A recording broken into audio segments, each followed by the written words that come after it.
The Battle of Jutland was the largest naval battle of the First World War and has courted controversy, with both sides claiming victory. But a new study led by researchers at the University of Portsmouth aims to look at the social impact of the battle and map where those that were lost at sea came from. I visited the university to find out how the public can help fill in some of the blanks of the research. With huge losses on both sides and both the British and the Germans claiming victory, the Battle of Jutland is a key moment in the First World War.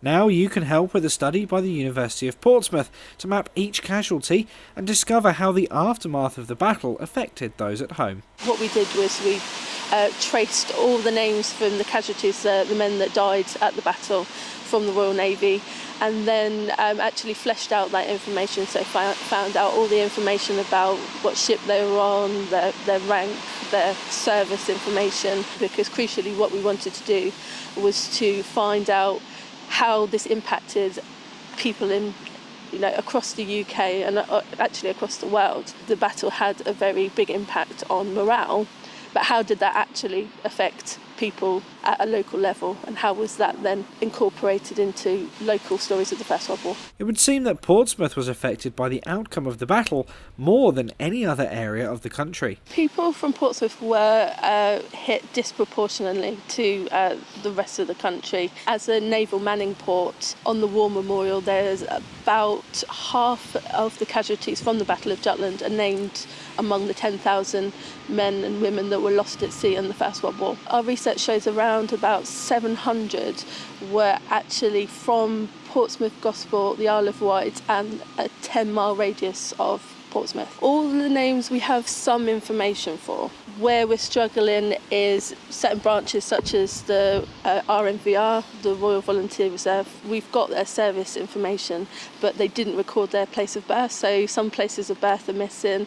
We've got other people who are midshipmen, so depending on whether we've got their service certificates or been able to find their service certificates, we might have a date of birth for them, but not their next of kin address from when they were lost at sea. So what we've done then is sort of research through probate records to find if we can find a contemporary address for who inherited after they died, or we've looked at the 1911 census. So if you want to help with the research, how do you get involved? So what we're asking people to do now is that we've put our database online, and what we would like is the public to come and have a look at the database. They can use it for their own research because there's a wealth of information there. Information on particular ships or particular people, but crucially what we want is for people to come and flesh out some of the information for us, because the official records only give us so much, and we would like to find out a little bit more about the lives of the people that were lost. Photographs would be great, anything like that, but also where their next of kin were, where they were when they got the information that they were lost. They just need to look at porttowns.port.ac.uk. If they tap in the search just unknown, and then they can find the unknowns there, or if they've got a particular name they're interested in searching, they can do that as well, and then contact us via the website, and we'll be happy to flesh out the information for them, and it will really help our research as well, so they'll be actually taking part in some academic research.